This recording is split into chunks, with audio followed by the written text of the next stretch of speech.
نحمده ونستعينه ونستغفره ونعوذ بالله من شرور أنفسنا ومن سيئات أعمالنا.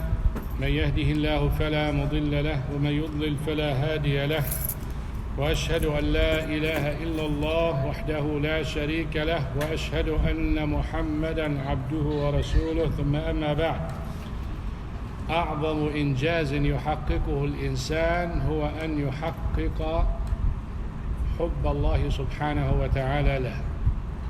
The biggest success that you can have, if you find yourself have the urges to talk to the one next to you, please move to a different location. The biggest accomplishment you can have is Allah subhanahu wa ta'ala loves you. And if Allah subhanahu wa ta'ala loves you, you get to the Jannah. And that's the whole goal. We are sitting here and we are studying the pillars of Iman. Arkanul Iman, it is the pillars of faith. You believe in it, and then once you believe in it, you act upon it, and then you go to Jannah. If we look at the heart, the only person who would go to Jannah is the one who has sound heart. Number one, sound heart is free of shirk. There is no shirk, no kufr in it. That's number one. Number two, it is obedient. And I'll tell you the signs for it. Number one, when you deal with Allah subhanahu wa ta'ala, you're sincere. That's a sign for sound heart. Number two, when you act, you follow the sunnah. That's number two. Number three, when you deal with people, you enjoin good and forbid evil. If you have those, the fruit of it will be sound heart. And if you have a sound heart, you go to Jannah. That's the goal. Last time we said that Tawheed, with all its three branches, Rububiyyah, Uluhiyyah, Asma' wa Sifat, is to let you know who is Allah subhanahu wa ta'ala. If you know who is Allah subhanahu wa ta'ala, everything becomes easy on you. If someone takes care of you from A to Z, I'm sure you can tell him thank you. And if he tells you do such and such basic things, you will do it happily. So if you know Allah subhanahu wa ta'ala, He is the creator, the sustainer, the provider, the one who gave you life that you care so much about, then that's Rububiyyah. Uluhiyyah is to serve Him because He did all of this for you. Asma' wa Sifat is to know Him. Description. Who is He? What can He do? If I obey Him, what He will do to me. If I disobey Him, what He will do to me. Is He able to do it? So you know all the positive qualities and all the other positive qualities from your perspective, the scary qualities and the happy qualities. When you talk about mercy, you're hopeful. When you talk about vengeance or might, then it scares you.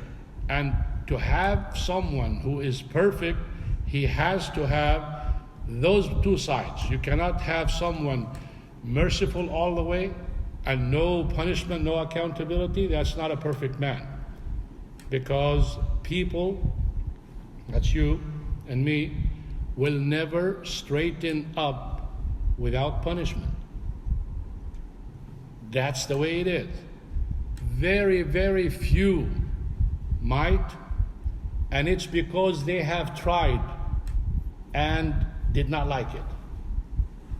When do you see a person driving and caring for the speed? After he gets ticket after ticket and maybe jail and maybe اتبهدل يعني في حياته, then you will see him caring for the law and worrying about the speed limit. And same thing with us dealing with us. So, we know Allah subhanahu wa ta'ala, He loves us, so He would not leave us alone. He guides us, He sent the messengers, and He revealed the books. We already talked about that. Today, we know about the angels, of course. They are servants of Allah subhanahu wa ta'ala, and they are good. We want them. They do dua for us, and they protect us from the shayateen and all of that. We talked a little bit about believing the Day of Judgment. The Day of Judgment, all of these things that we have done, so you can go to Allah subhanahu wa ta'ala and He will judge you based on what you did in this life. And we said there are 3 lives. How many? 3. This dunya life, the grave life, and the Day of Judgment life. So there is a life in the grave. How is it? I don't know. But I know there is a life. And I know there are questions. And I know there is punishment. And I know there is happiness. And I know the Prophet ﷺ told us many things about people after they die. How is it? It's as simple as when you see a person in this life sleeping. Does he have a life when he's sleeping? Yes, he does. And that's why he wakes up, and that's why he tells you about dreams, and he tells you, I saw this and I saw that. So there's no difference when you go to the grave.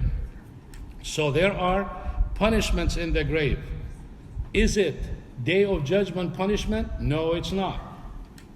It is like dunya punishment. You have dunya punishment and grave punishments and final punishment, the Day of Judgment. So when someone comes to deny the life of the grave by saying, how can someone be punished and it's not the Day of Judgment? We'll say, you're right. It's not the Day of Judgment, and the grave is not the Day of Judgment.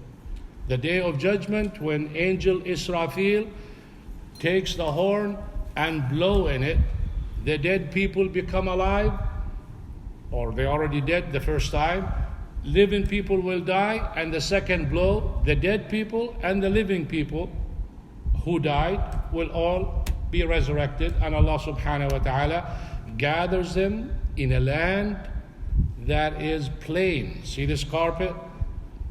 Just like that, flat, no trees, no mountains, no sun, nothing. Everybody will be there. And the sun will be a distance of a maximum 1 mile above your head. 1 mile. How far is it now? 93 million kilometers or something like that. 1 mile. And Allah subhanahu wa ta'ala will give your body the strength to bear that heat. The suffering is there, but you will not melt. Just like hellfire. لا يفتر عنهم. It's not going to be eased up. لا يقضى عليهم فيموتوا. And they're not going to die. Even though death is coming to them from every angle. Meaning, you know how when you have almost a car accident, you say, wow, I saw death. Well, this is similar. In hellfire, they'll be seeing death every second, but they will not die. So they'll be gathered in this land. What's in this land? Only people. Angels will descend. All the angels will descend. Animals will be gathered there. Yes, animals. What for? Allah subhanahu wa ta'ala will judge between animals even though they're not accounted. If a sheep with horns hit another sheep without horns, Allah subhanahu wa ta'ala will bring them. He will give the one without horns horns, and the one with horns no horns, and tell her, hit her back the same way it hit you. When wrongdoers and disbelievers see this, it is so scary.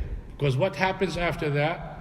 All the animals, Allah subhanahu wa ta'ala will command them to be dirt.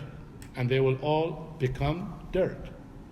So the wrongdoer, when he sees this, he would wish he becomes dirt like animals. Because of the punishment that he is going to expect from him, because he's accounted and he is doing such a bad thing.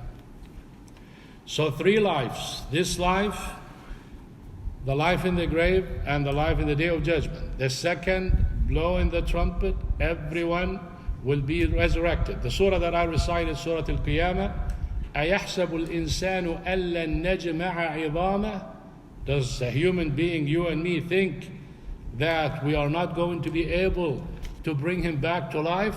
بَلَا قَادِرِينَ عَلَىٰ أَن نُسَوِّيَ بَنَانَهُ. You see the fingerprints? You're going to get it back exactly yours. Everyone. Allah subhanahu wa ta'ala said, not only will bring you back, even your fingerprints will bring it back exactly the same way it was. Then Allah subhanahu wa ta'ala said something very scary. يُنَبَّأُ الْإِنسَانُ يَوْمَئِذٍ بِمَا قَدَّمَ وَأَخَّرَ. Everything that you have done in your life, you will be informed about it. Nothing. You will hear it and you will see it written, and it will be converted to good deeds and bad deeds, and it will be put in the scale for weight. And Allah subhanahu wa ta'ala, at that time when people are so gathered, in a day, equivalent 50,000 سنة. Come Shaykh, come. 50,000 سنة. One day equivalent to 50,000 years. That's when you are standing under the sun, where people are panicking. They cannot take it anymore. They start looking for someone, begging someone to intercede for them. Can't take that life. They don't even care if they go to hell, because they think hell cannot be as bad as this. Just like when we have someone here in this life having a hard time, I wish I die. As if when you die, you're going to have a wonderful life and rest. As if someone died and came back and he said, guys, what a life after death. I advise all of you, when you have a hard time, die. In fact, if this is such a wonderful life, why don't we just die even when we're having this life? This life cannot be as good as that. But no one knows. But it's because you have it so bad, you would just think, because you look at the dead person, oh, how peaceful. He died peacefully. MashaAllah. Just because he doesn't move is so peaceful. How do you know? What is peace? How do you feel? How do you know what's in there? How do you know what happened after that? What happened to the soul?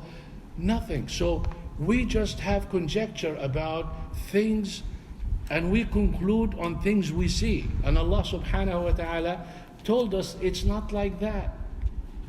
When the angel of death comes to the person, the spirit runs, the wrongdoer runs in his body and clings to the veins.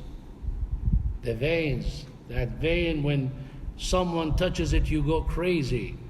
The same vein that the doctor tried to avoid when he puts a needle in you, because if he pokes it or something, you're going to forget your entire life from the pain.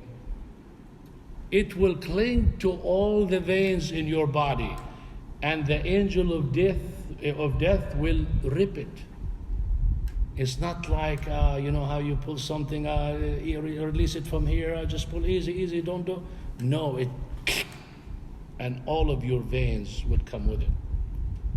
Prophet ﷺ compared it that you have a thorny branch, you put it inside a pile of wool, how the wool clings to it, take it, rip it, it takes all the wool with it. This is how the soul of the wrongdoer, this is how painful it is. But do you see that?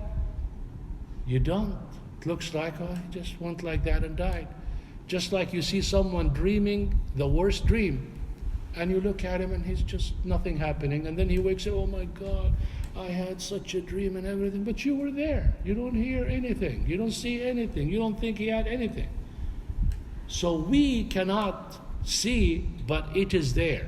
These are just examples to show you that there is something going. The Prophet ﷺ, one time he was riding a donkey or a mule, and he passed by graves, and the mule got scared and almost Prophet Muhammad ﷺ fell off of it. And then he asked the companions and he said, what are these graves for? He said, oh, these for graves of people, disbelievers. And then he said, seek refuge in Allah subhanahu wa ta'ala from the punishment of the grave. They are being punished right now. That's why the donkey got scared, because the donkeys and the dogs hear things we don't hear. In fact, the day of judgment, the animals are the most scared on Friday. because Friday is the day that the Day of Judgment starts. And the animals are so scared until the sun rises thinking of that. Because dogs and such are the first one who feel the movement of the earth and the earthquakes and such, and that is something noticeable and known. So the donkey got scared, so the Prophet ﷺ not only told us that there is punishment in the grave, but also he told us two kinds of people who will get that punishment in the grave. Meaning, your punishment will be not here in the grave. Those people who gossip too much, you take words from one person, you take it to the other person for the purpose of spreading enmity and hatred, they will be punished in the grave. And the other one is the person who uses the bathroom and doesn't care about purity.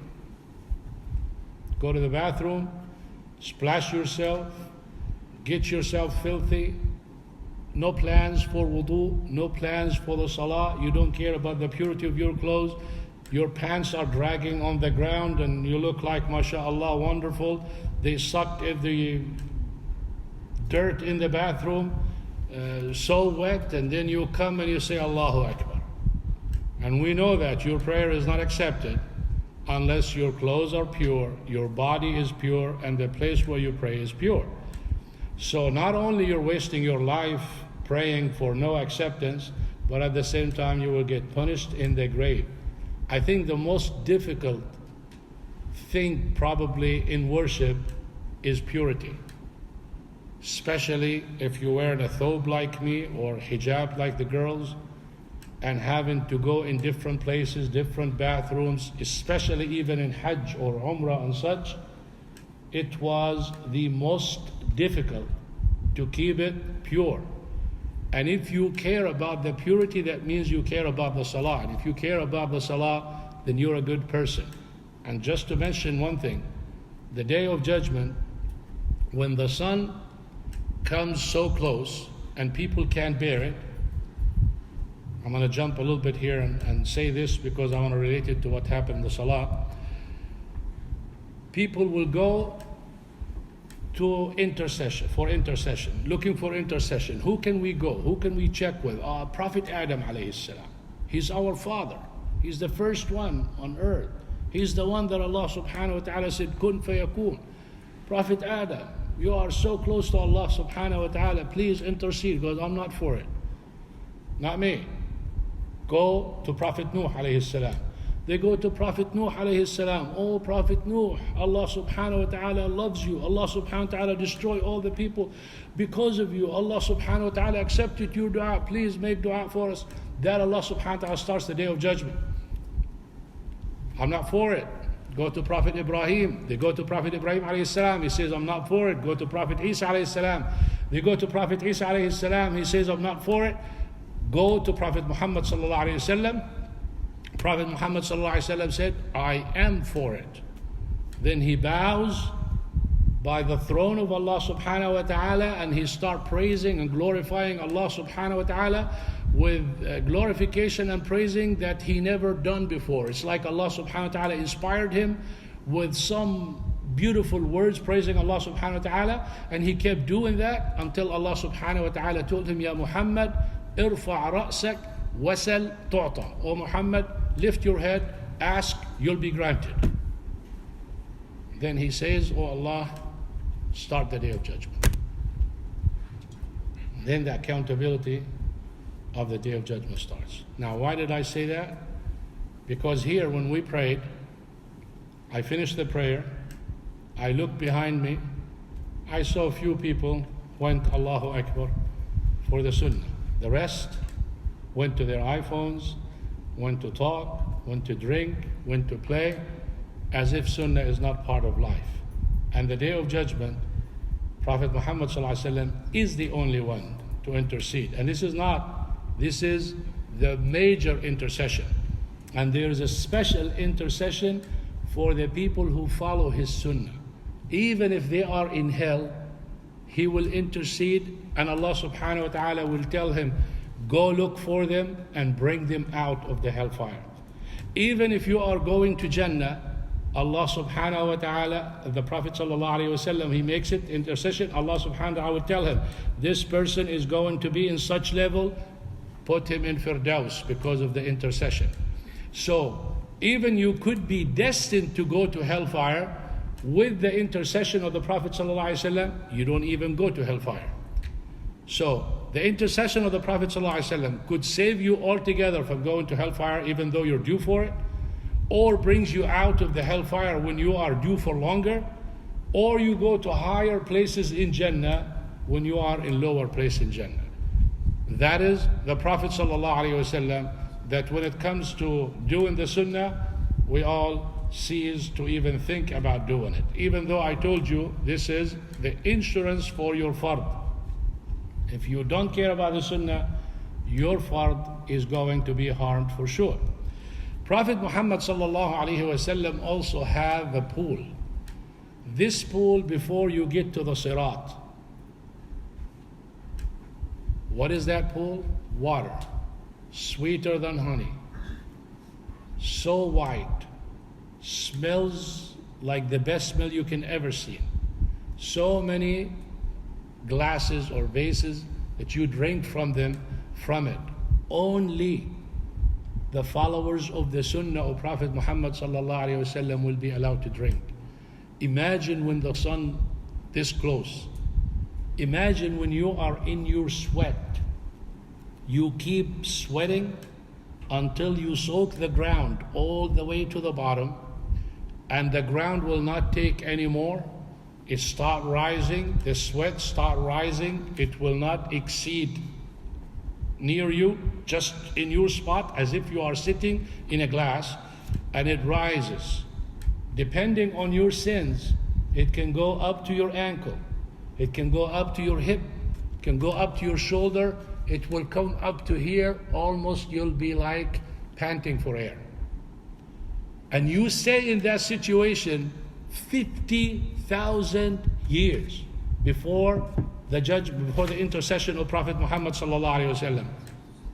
So you can imagine how thirsty you will be, and when you go to drink from that pool of the Prophet sallallahu alaihi wasallam, angels will be pushing you away from it. It's just like you want to go to enter from that door, and you're not allowed from there, and you find guards over there pushing you. No, go from the other direction. You can't get in here. And you need that drink. And Prophet Muhammad ﷺ realizes that it's you. I can see the signs of the wudu, because your hand, wherever the water reaches, your hand will be white. So he can see the hands of the people who used to make wudu, those who pray, the Muslims. And the Prophet ﷺ said, no, these are my people. And then a voice would come and said, you have no idea what they did after you left. Meaning, they did not follow your sunnah, they did not listen, they made innovation or bid'ah and such. And then the Prophet ﷺ says, suhqan suhqa, bye. Whatever happens to you. Because what is the hadith I started with a long time ago when we started? Prophet ﷺ told the companions, every one of you will go to Jannah, except those who refuse. He said, oh Prophet of Allah, who's going to refuse? He said, anyone who obeys me goes to Jannah, and anyone who refuses is the one who refused to go to Jannah. It's as simple as that. So when we talk about the Day of Judgment, we talk about the intercession. Now after the intercession, Allah subhanahu wa ta'ala gathers all men and women in the same spot as they were created originally. When you are born naked, uncircumcised, you will be exactly like that the Day of Judgment. Aisha radiallahu anha, being the modesty is max, she said, oh Prophet of Allah, and people would look at each other. He said, oh Aisha, the situation is so dreadful, you would not even think of anything but to save yourself. So Allah subhanahu wa ta'ala gathers everyone, then the intercession starts, then after that the accountability starts. Everyone will be presented to Allah subhanahu wa ta'ala. And I want you to reflect on this. Everyone at the same time, not one by one, not line after line. He will judge between them subhanahu wa ta'ala. He would look at each one, and then he will tell every person what they have done, and you will confess to it. And then after that the books will fly, and then it will land in the right hand or the left hand based on your deeds. And then you look at it, and then you go for the mizan, which is the scale that is so precise to the atom size, it will tip the scale. Yesterday I was talking, one person, I was with him, a lady came and she said, "Oh, hi, my name is such and such," and boom, shook his hand. So I'm behind him, so I turned around and I did not see her, did not expect, so I was just looking for something in my pocket to grab with my hand and just avoid shaking hands. Anyway, before I did that, someone said that I don't shake hands, so it was cool. So I said, fine. So as we were leaving, we talked about it, and the person said, Sheikh, you look at it, this is too much, it's just a handshake. It's not like a girl that you know all the time and you're shaking hands, or this is once in a year or something. I said, you have two problems. You don't know about the religion, so you're making it no big deal. And at the same time, you're belittling the sin by saying, oh, it's only once a year. If you know Allah subhanahu wa ta'ala, if you know the tawheed that I'm telling you about, you would never dare to say that. Oh, officer, it's only 20 miles, I was going, oh, what's the big deal? It's not like I'm not going.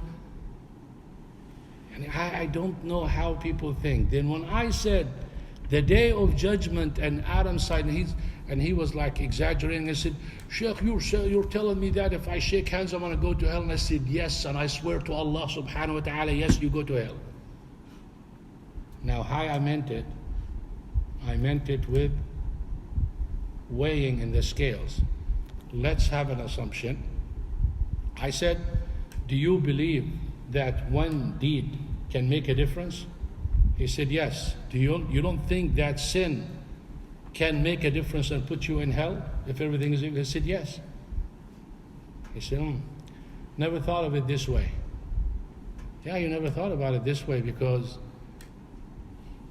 when Allah subhanahu wa ta'ala says the ayah, وَنَضَعُ الْمَوَازِينَ الْقِسْطَ لِيَوْمِ الْقِيَامَةِ فَلَا تُظْلَمُ نَفْسٌ شَيْئًا وَإِنْ كَانَ مِثْقَالَ حَبَّةٍ مِّنْ خَرْدَلٍ أَتَيْنَا بِهَا وَكَفَى بِنَا حَاسِبِينَ. Precise scales will come, and the size of a mustard seed, which you cannot even see, will bring it, and we will weigh it. فَمَنْ ثَقُلَتْ مَوَازِينُ فَأُولَٰئِكَ هُمُ الْمُفْلِحُونَ. If it tipped the scale, you're a successful person. So when you see the sin, no big deal, it becomes a major sin. Because that means Allah subhanahu wa ta'ala, no big deal to you. When you disobey Allah subhanahu wa ta'ala and you think it's no big deal, that means you don't know Allah subhanahu wa ta'ala. There's no such a thing as big deal or no big deal. All sins are big deals. Yes, there are big sins and small sins, but everyone is important. So the scales will come. Aisha radiallahu anha asked the Prophet sallallahu alaihi wasallam, she was thinking about the day of judgment and crying. He told her, the Prophet sallallahu alaihi wasallam, why are you crying? She said, I reflected on the day of judgment, O Prophet of Allah, and I was thinking, people don't see their families, they don't talk to one another. The day of judgment, he said, Aisha, 3 times, no one cares about another.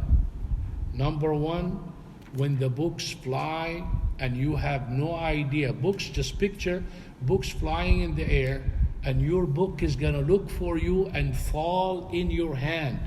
Which hand is it going to fall in? At that time, you worry about nothing. You don't care if your mom there, if your dad there, if your son, if your daughter. You just want to know where your book is going to land. Landed in my right, alhamdulillah. That's when you start jumping. Ha umukra'u kitabiya, inni dhanantu anni mulaqin hisabiya. You'll be jumping so happy, telling everybody over there, people who don't care what you're doing or what you're saying because they're worrying about themselves, and you tell them, guys, check what I have. Look, I received a book. Wallahi, I worked for it. I was expecting it. I believe in the day of judgment. Alhamdulillah, I'm successful. You'll be jumping left and right. At that time, when you're waiting for it, you don't think of anyone. The second one, the scale. Now you have the book. Alhamdulillah, good news. But you still need to weigh it. You know, each incident tells you you're successful. But when you go to the next incident, you forget the first one. Because there's no guarantee in the thing. You go and you put your good deeds here and bad deeds here, and you, my God, and you want to see everything is presented, which one is going to tip, and then boom, you got it. The right one is tipping. So it's like Jannah. Where is Jannah? There's not Jannah yet. Now you go and a sirat will go over the hellfire. This is a road or a path thinner than hair and sharper, yani tinier than a sharp sword, and pitch black. There is not, yani when you have a bulb, how much it says 60 luminous or whatever, what do they say, 60 what? 60 watts. Huh? 60 watts. 50 watts, yeah. 50, there's not a single watt in the entire universe. Now look how many lights we have and the moon and everything, and when it's dark we see it's so dark. There is nothing over there. And now you are going to walk on that line over hell. And you look at one person walking on a rope between two tall buildings and you go, wow, crazy, you walking over hell. Not even seeing anything. How can you see? Your deeds. How much deed do you have? And how fast can you go? If you have, some people have, mashallah, light all the way ahead of them, and they go pass over it by the speed of light. You know, you can actually jump over fire and not get burned, right? I mean, you can do it here in this line. So, boom, he's out. Another one like the wind, another one like fast horse, another one like a fast human being, another one will be walking and falling. Now, at the sides of that, you have hooks from hell, and they will constantly grab it. So you gotta avoid those and run at the same time in this darkness, depending on how much light. Some people have light at the tip of their toe. Imagine yourself, your big toe has some light, and you go, you just put your legs, try to balance yourself and walk over. Well, what kind of life is this? What kind of a crossing is this? And how scary are you going to be? And some people, the hooks grab them and they drag him to hellfire, and he hangs on to the sirat, and he climbs back up. Now he got a lot of punishment from the hellfire and a lot of pain from those hooks. And then he walks again, and then he gets snatched and walk and get snatched until he gets to the other end. What is this? This is punishment before going to Jannah. So it's like you have some due punishment. The grave was not enough. The punishment of this life was not enough. You still have some punishment you have to pay before you go to Jannah. You might get it here on the Sirat. So at that time you will not talk. Prophets are the only one who talk. And what do they say? Allahumma sallim, Allahumma sallim. Oh Allah, protect us. Oh Allah, protect us. That's all they do. And they go. Who follows the believers? Now disbelievers already in hellfire before the Sirat. Hypocrites. They follow the believers, remember? Because they were with us. They pray with us and they talk with us, and they're such fake people, but they do the things that we do. So Allah subhanahu wa ta'ala let them get away with it. Okay, yeah? Go with the believers. They follow the believers. It's like on the Sirat now, They have no light, zero. Well, the believers have light. It's like, Isa, ya Musa, Habibi, I was with you. I came to Center Masjid. I was praying with you. Come on, man, what's up? Wait for me. And you go, find your own light, brother. Boom, goes in hellfire. The believers will get some of those snatches, some of the punishment of the hellfire, and go. Who enters the Sirat first? Prophet Muhammad sallallahu alaihi wasallam and us. Number one to enter the Sirat, and number one to enter the Jannah. After you pass the Sirat, there's a place to stop, as we mentioned last time, paying the dues to people, mainly backbiting and money. Everyone you owed or you committed dhulm against them, you pay them there. So you are loaded with your hasanat to go to Jannah. Now you find the line waiting for you until you talk behind me and you mention this and you mention that. You owe me 200 hasana, the other one 500, the other one 1,000, and you keep taking from your pile and giving to those people until you have nothing, and you still have the line going. You start taking from their bad deeds on you, and then after that, hellfire is still right there, because it's immediately that be commanded to throw you back in hellfire. Why? Because of your tongue, because of the rights. The day of judgment is so hopeful for the oppressed and so scary for the oppressor, believers. I would rather be oppressed than oppressor, because oppressed, I can go to Jannah even though I don't deserve it, because my book and my weight is less. But because someone talks so much about me, I get their hasanat and I go to Jannah. That's why when one of the righteous predecessors came and told him someone was talking about you, you know what he did? He took a gift and he went to his house, knock knock, salamu alaikum, alaikum assalam. I heard that you have been talking about me behind my back, and I'm really appreciative that you are giving me your hasanat, and I want to thank you for it. Here, Sheikh, Tfaddal, gift card, $25. Go to Walmart and buy whatever you want to buy. It's on me, man. Thank you. Assalamu alaikum. Another one came and told him, I heard that you were talking about me behind my back. You know what he answered him? He said, if I were to backbite someone and give him my hasanat, I think my mom and dad are more deserving of it than you. Meaning, if I want to backbite, I will backbite my parents. And you probably wonder that. Can you backbite your parents? It's the worst backbiting. Yeah, brother, when you go to your brother, you say, I don't understand, my dad is, man, he's just, I don't know, he's just going out of his mind. He's like crazy. Oh, wonderful. Deal with your dad the day of judgment. You'll be standing there and I'm crazy, right?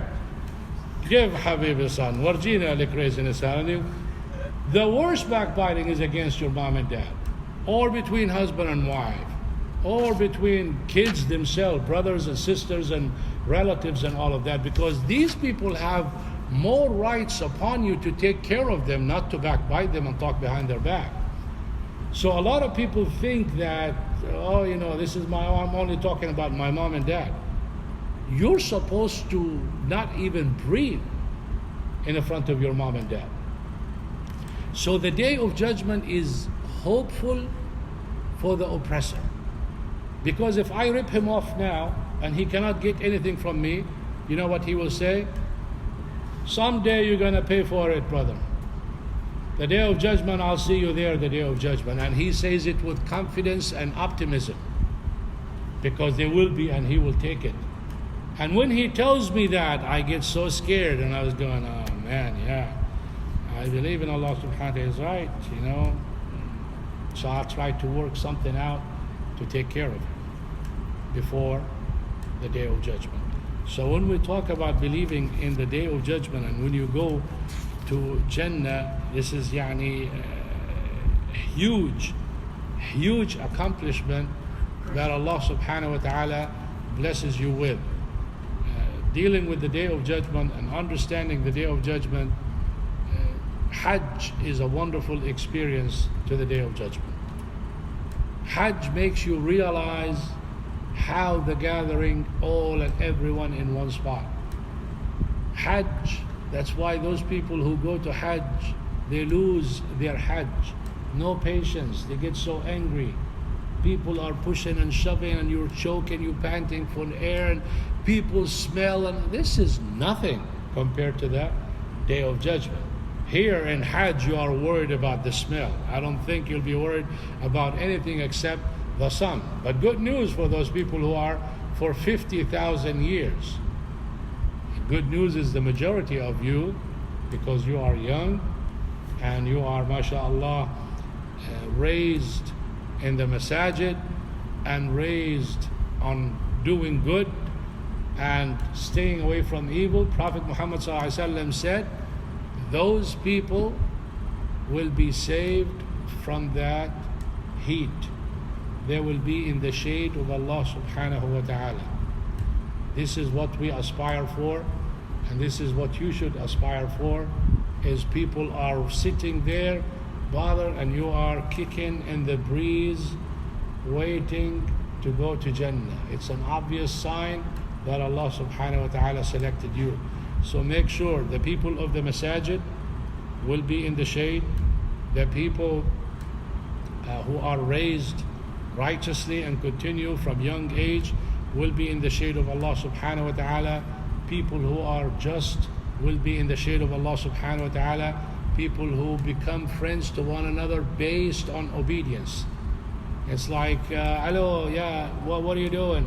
I'm sorry, assalamu alaikum, alaikum assalam wa rahmatullah. Because most of you nowadays is high and by, and assalamu alaikum is not in the agenda. When assalamu alaikum 10 hasanat, and we're talking about one hasana will make a difference, I think you will say assalamu alaikum.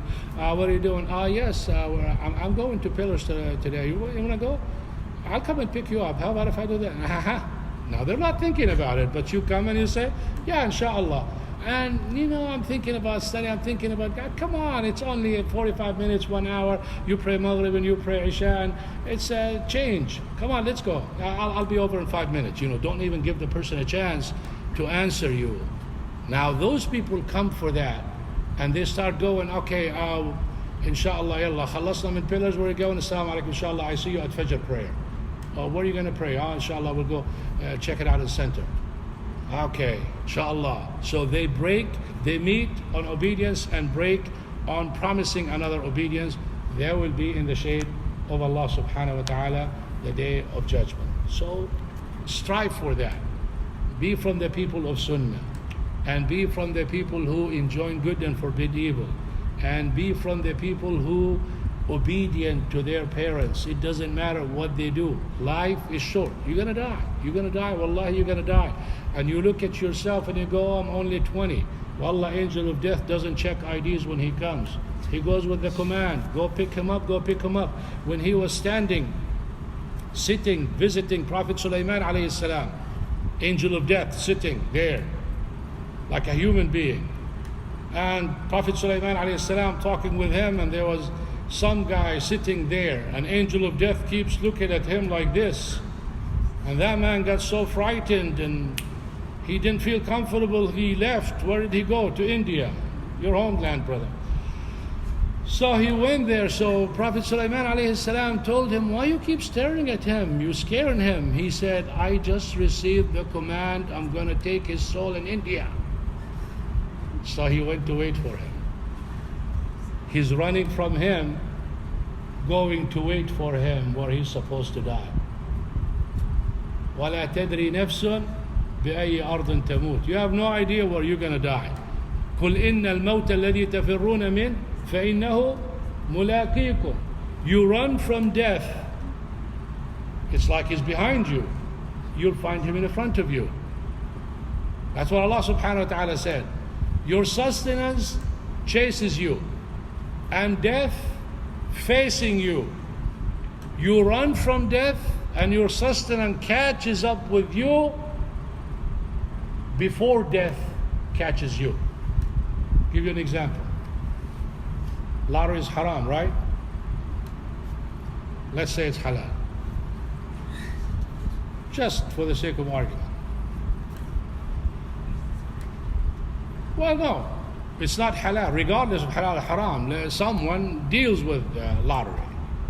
And he is written with Allah subhanahu wa ta'ala, he's going to make $1 million in 1 second or in 1 minute, which is the time that they draw. Now he can get it in halal, like you go and buy something from a store and they tell you with every purchase you're automatically entering a gift or something. This is halal. And you can get it from haram, where you can go buy a ticket and get involved in kumar, or what do you call kumar? Gambling. So, sustenance is following you. Death is waiting for you. You're supposed to die in 1 minute. Now, on TV, they're going to announce the winner. As soon as they say, who's the winner, brother? What's your name? Sajid what? Sajid Sayyid. And you go, Sajid Sayyid, $10 million. And said, go, ugh. Flips. Why? Because angel of death took his spirit at that time. When he heard the news, his happiness killed him. Angel of death took it. Does he have 10 million or not now? Yes. He does, Habib. He won it. His children are going to enjoy it. He got the sustenance he's promised. He never enjoyed it. It is in his name. He was alive when his name was mentioned. He died after it was given. So sustenance caught up with him before angel of death did. So that's something you have to understand. Whatever written for you, it's going to come. You can get it through riba, you can get it through gambling, you can get it through stealing, robbery, whatever you want to do, you can get it. But it's you to decide. Day of Judgment is a scary day. Everything is built for it. And I feel like, inshallah, avoiding the punishment of the grave. Make sure when you go to the bathroom, you go to the bathroom. Treat it like a bathroom. Don't treat it like you are going to the park. You're not going to enjoy yourself and sit on the floor and live like animals and come back and who cares, my clothes, the preparation for the bathroom sometimes, it's more than the doctor when he wants to do an operation. If you really care. But if you don't care, you will care, either in the grave or the Day of Judgment. We ask Allah subhanahu wa ta'ala to protect us from the punishment of the grave, and we ask Allah subhanahu wa ta'ala to make us from the people of the Jannah. Stick with the Sunnah and let Prophet Muhammad sallallahu alaihi wasallam intercede for you, drink from his pool, and have a wonderful time, inshallah. And next time we'll tell you a little bit about Qadr, because the destiny, the predestiny, this is the last pillar of Iman. I don't want to get too deep in it, but I just want you to understand how everything Allah subhanahu wa ta'ala wrote it before He created you, and how you still have the option to obey or disobey. Sah, can you repeat what I said, Ya Sheikh? You can't, because you have a person tickling you, right? Wonderful. We are giving you some time, inshallah, for questions related to the Day of Judgment, if possible. If not, something outside. The air conditions stop so we can hear you good. Any questions? Tfaddal. What does it take to be a person of the Sunnah?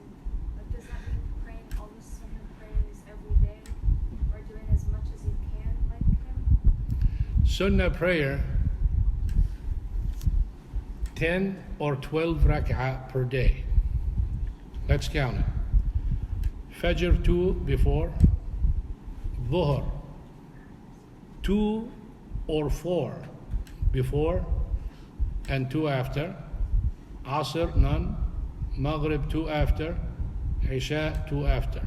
If you add them, there will be 10 or 12 depending on Dhuhr? Did you pray before Dhuhr 2 or 4? If you do that, you have fulfilled the sunnah and you build for yourself a house in Jannah. Every day you do those 10 or 12. So a person who lived so many years doing the sunnah, he will have that many houses over there. And you probably wonder, Ya Muhammad, it's like all you need is one house. I don't think so. Can you picture yourself right now? You own 50 houses in DFW. How fat your head will be? How many houses are you going to live in? It's not one house, one room. But you own 50 houses, brother. Yeah, the keys and the titles and the deeds and all of that. If we are so happy in this dunya, Allah subhanahu wa ta'ala said in the Quran, انظر كيف فضلنا بعضهم على بعض وللآخرة أكبر درجات وأكبر تفضيلا. Look how people are favored over another in this dunya. The hereafter, more. Yeah, you would look at your person over there, he has 50 trees and yours have a whole backyard loaded, hundreds of trees. And you have someone, how many castles you have? Oh, 3. How many have? 200.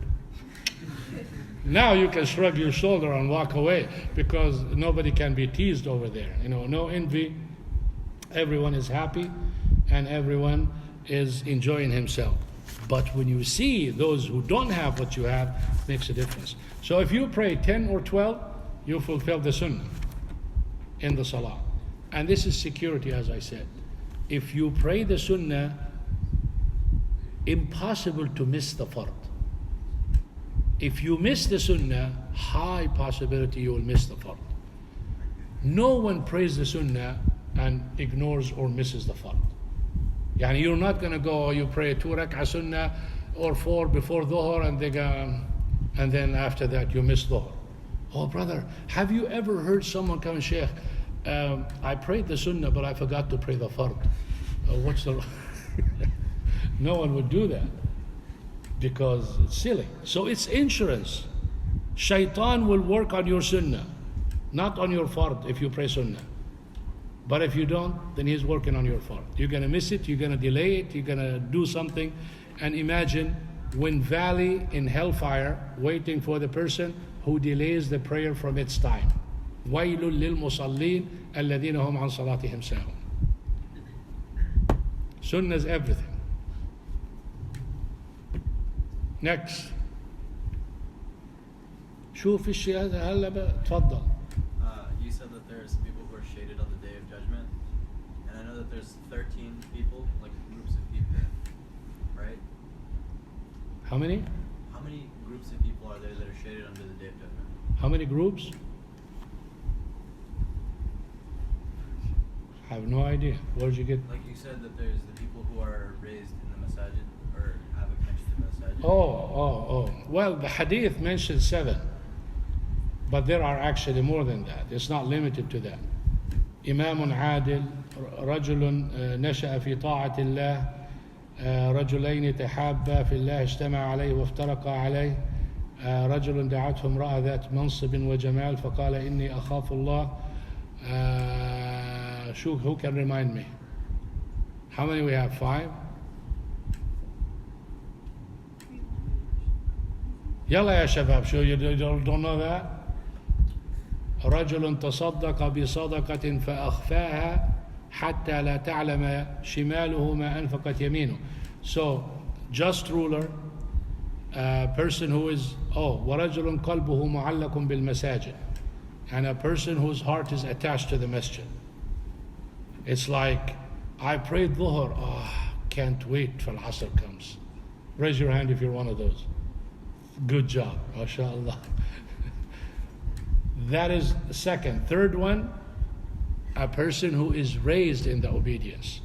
The fourth one, 2 who meet and greet, their friendship is based on obedience. And the next one, a person who was asked for the indecency, or a woman, a beautiful woman with prestige, and wealth asked him for the fahisha, and he said, I fear Allah subhanahu wa ta'ala, he will be in the shade. And another person who gave a charity so secretly that his left did not see what his right gave. Yani, he was so quick in doing it, it's like, oh, I missed that. That's exactly what the left say about the right. So these 7 will be in the shade of Allah subhanahu wa ta'ala.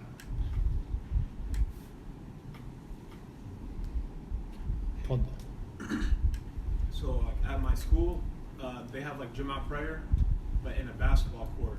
And there's still a khatib and everything. I was wondering, do you still get the reward of Jummah prayer if you do it outside of a masjid or no? Yeah, the masjid anywhere is considered a masjid for doing the Jumu'ah prayer. So if this is the only way that you can do it, definitely you will get the reward of praying or doing the Jumu'ah prayer. It doesn't matter where you do it. But this is provided that you cannot go to the masjid, because you want to go to the main masjid where you have more people and it is built for that. But Allah subhanahu wa ta'ala told us on the tongue of the Prophet sallallahu alaihi wasallam, one of the specialties for Prophet Muhammad sallallahu alaihi wasallam, that he said, وَجُعِلَتْ لِيَ الْأَرْض مَسْجِدًا وَطَهُورًا. Earth is a masjid for only Muslims. Jews and Christians have to go to church. They cannot do the prayer outside, only for the Muslims. That's the specialty that Prophet Muhammad sallallahu alaihi wasallam, or one of the specialties he has. So yeah, if you do Jumu'ah in your school, inshallah, it will be counted as Jumu'ah.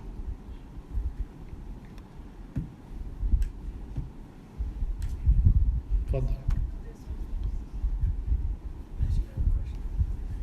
So, you said if you pass the sirat, and then you have to pay the people their dues. So even if you pass it, you're still not guaranteed Jannah? No. Well, according to us, you're going to Jannah. Between you and Allah subhanahu wa ta'ala, you've done wonderful.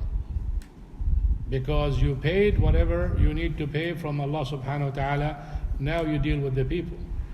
And the people are the last thing that will be dealt with. So your hasanat will be depleted and everything after you deal with the people. And that is where everyone is gathered. This is the thing that people should really worry about. Most of the people, see, look at this. Most of the people you give your most valuable thing called hasanat at that time are the people you don't like. Because usually you don't backbite someone you like. So people that don't like it, yani imagine the most valuable thing, the one you don't like or the one you hate gets it. Yani this is more hasra, more punishment on you on top of the punishment you're going to get in hellfire. This is like the shaitan. You listen to the shaitan here. He deviates you and he does and you listen to him. Over there, you go to him, he said, I didn't do anything to you. You were just evil yourself. All I did is I whispered to you. I didn't point a gun at your head. You listened and you did it because you're evil yourself. You want to do what you want to do. Don't blame me for it. And he is the one who told you, I will protect you and I will do this and I will do that for you and you are my friend and I am your supporter. He gives up on you. Now to whom are you going to go?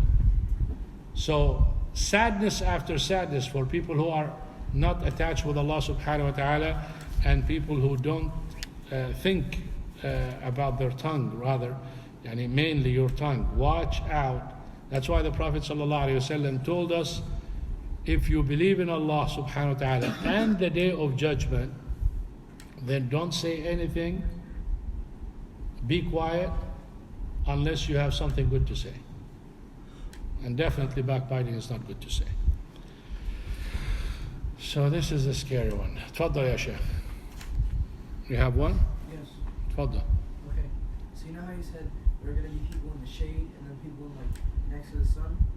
are they like, do they feel like the 50,000 years go by faster depending on if you're in the shade or if you're in the sun? Well, Sheikh, when you are in a miserable situation, the second feels like a million years. So 50 years is not really that, yani, it's going multiply more than that, the way you feel. That's why they want the day of judgment to start even if they go to hell, because they think it can't be worse than this. That's number one. And the people who are sitting in the shade of Allah subhanahu wa ta'ala, you are, imagine yourself, I don't want to bring it too far for you, but how many of you drive in traffic? And how many of you hate traffic? And how many of you feel wonderful when you are on the side of the road, you're cruising, and you look on the other side jammed? So you're kicking in the shade of Allah subhanahu wa ta'ala, and people suffering and begging, and you'll be going. Look at that one. SubhanAllah. That's why Allah subhanahu wa ta'ala said the day of judgment, He called it يوم التغابن. ذلك يوم التغابن. Where people feel really been taken advantage of. You feel like you buy something worth $10 and you paid for it $100. It's like you go and you see the reality and you go, wow, what a loser. I could have done this. Wallahi, I could have said Salaam Alaikum. Just one Salaam Alaikum, 10 hasanat. All I need is 2 hasanat. Allahu Akbar, go to hell. Because I didn't say Salaam Alaikum. Then someone comes in, so you're saying that Salaam Alaikum is going to put you in Jannah? Yeah, it will put you in Jannah. And a cigarette will put you in hellfire. And one word will dump you in hellfire. Yeah, because if this is what it takes, one sin that puts the person here or there, yeah, it will make a difference.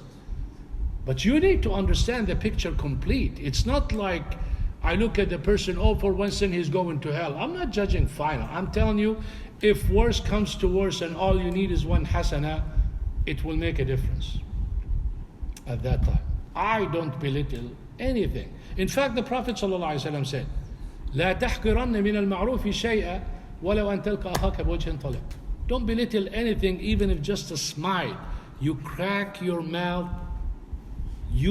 this smile can put you in Jannah. If you think this way, you go to Jannah.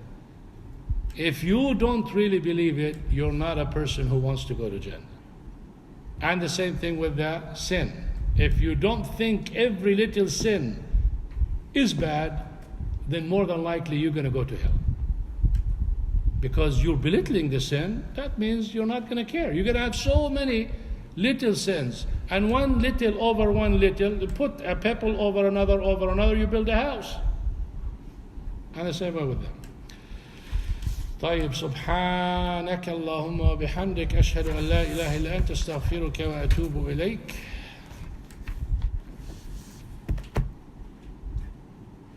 Where is the adhan, Sheikh? Yalla ya Sheikh, let's hear that adhan that makes it sound like it's a day of judgment. Give us some khushu'. سبحانك